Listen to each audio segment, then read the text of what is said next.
Assalamualaikum warahmatullahi wabarakatuh. Selamat siang, Mbak Evida dan teman-teman semua. Salam sejahtera.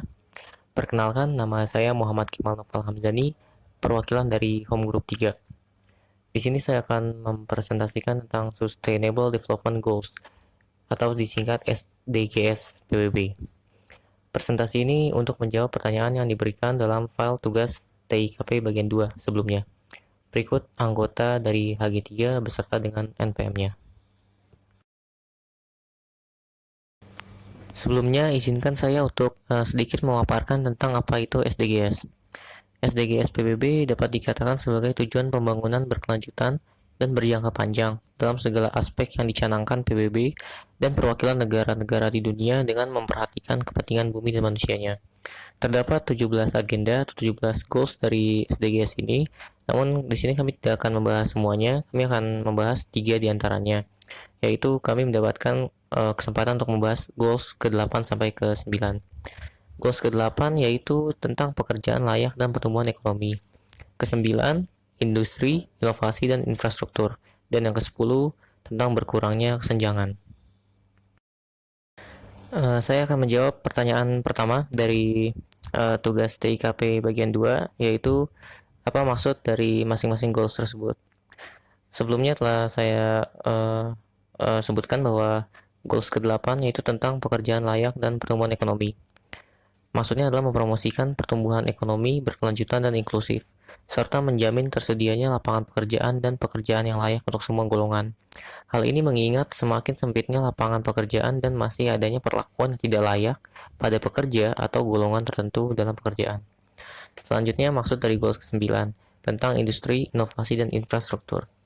Maksudnya adalah PBB membangun infrastruktur yang kuat dan tahan lama, mempromosikan industrialisasi berkelanjutan, serta mendorong berbagai inovasi baru. Dan selanjutnya goals ke-10 tentang berkurangnya kesenjangan. Maksudnya adalah mengurangi angka kesenjangan baik dalam suatu negara maupun antar negara. Dan kesenjangan ini meliputi kesenjangan ekonomi, pendidikan, dan sebagainya. Kita lanjut ke pertanyaan selanjutnya mengenai daftar target PBB untuk masing-masing goals. Untuk goals ke-8, PBB memasang target mempertahankan pertumbuhan ekonomi per kapita sesuai dengan keadaan nasional. Setidaknya 7% PPDB. PPDB maksudnya pertumbuhan produk domestik bruto per tahun di negara-negara yang paling tidak berkembang. PBB juga menargetkan untuk mencapai tingkat produktivitas ekonomi yang lebih tinggi melalui diversifikasi, peningkatan teknologi, dan inovasi. PBB juga melindungi hak-hak pekerja dan mempromosikan lingkungan kerja yang aman dan nyaman untuk semua pekerja, khususnya pekerja migran, khususnya migran perempuan, dan mereka yang tidak memiliki pekerjaan tetap. Selanjutnya, PBB hendak memperkuat kapasitas lembaga keuangan domestik. Dan pada tahun 2030, PBB menargetkan untuk membuat dan menerapkan kebijakan untuk mempromosikan pariwisata berkelanjutan yang menciptakan lapangan kerja dan mempromosikan budaya dan produk lokal.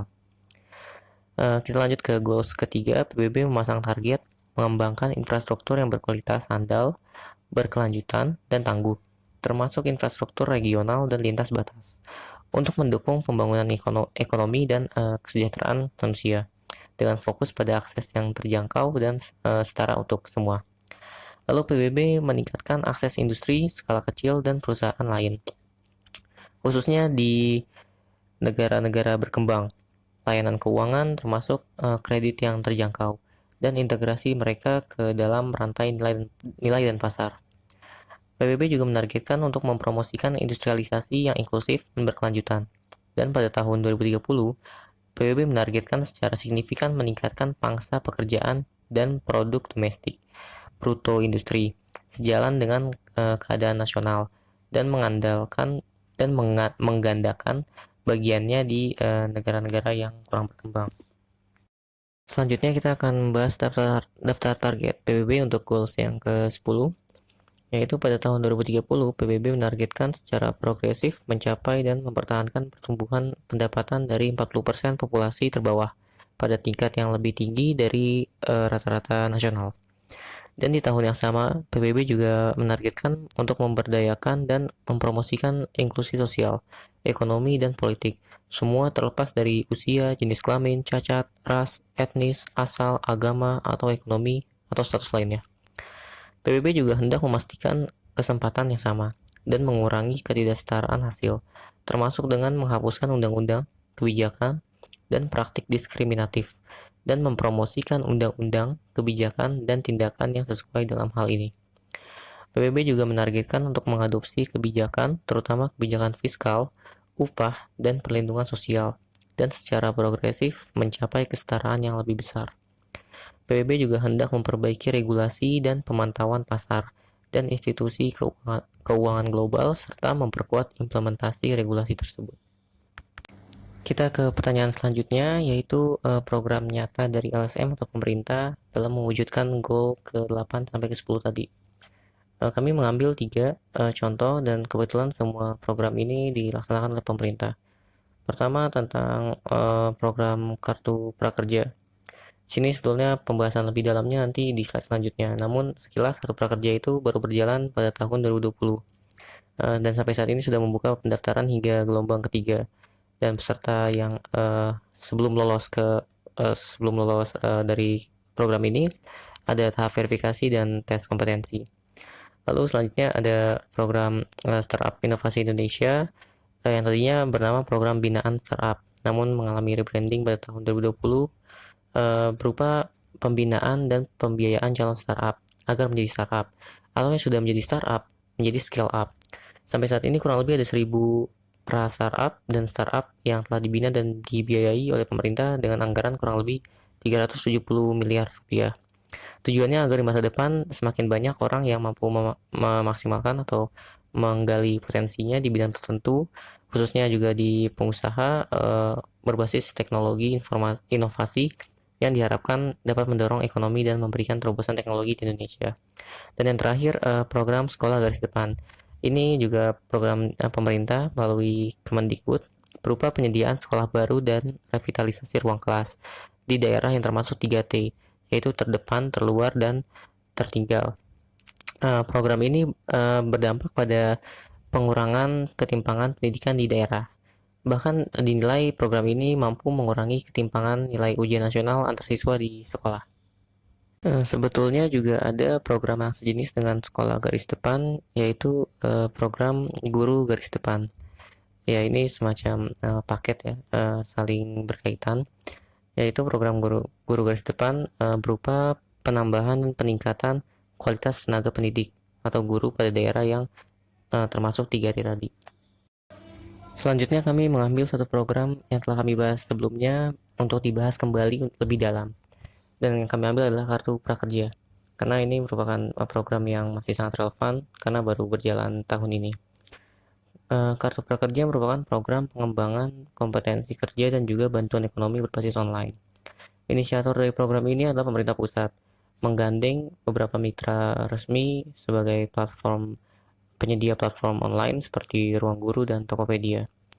Target dari program ini adalah WNI yang minimal berusia 18 tahun.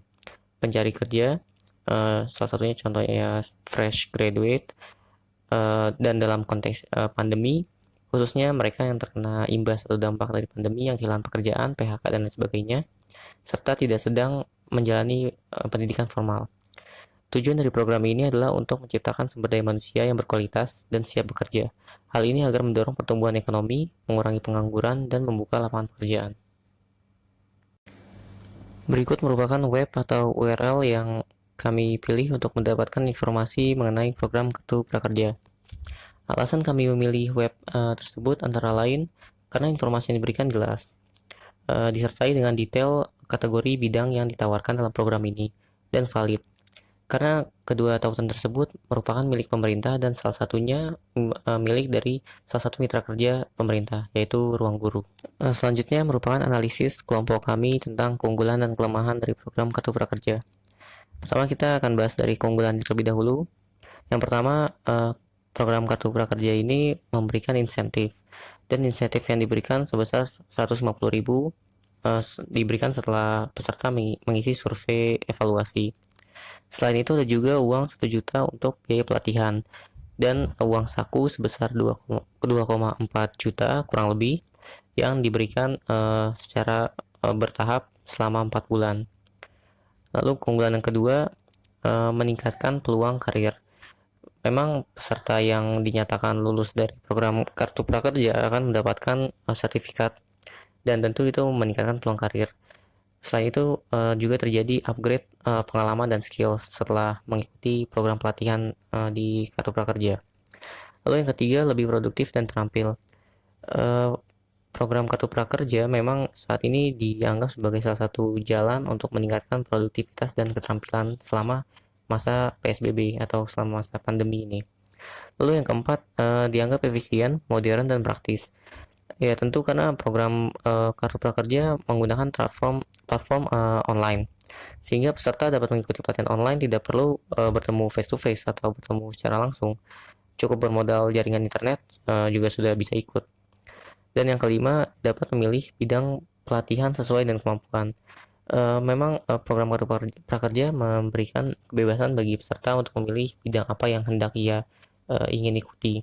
Dan di web Skills Academy milik Ruang Guru tadi dicantumkan juga harga untuk mengikuti pelatihan tersebut, sehingga peserta dapat menyesuaikan dengan kemampuannya.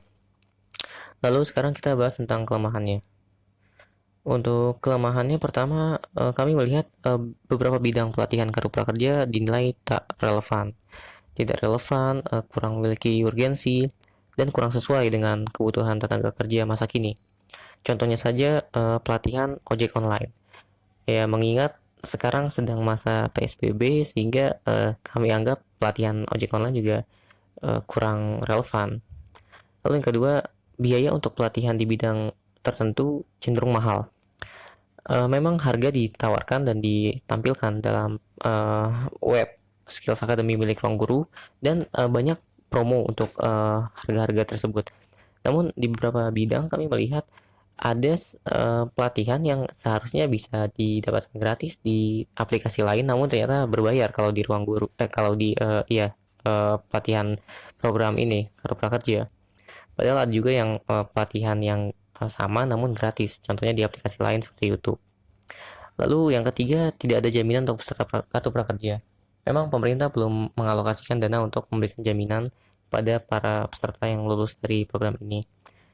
Lagi pula juga peserta yang lulus dari program ini juga tidak terjamin langsung mendapat pekerjaan. Ya itu juga dipengaruhi dengan ketersediaan lapangan pekerjaan dari bidang yang ia geluti.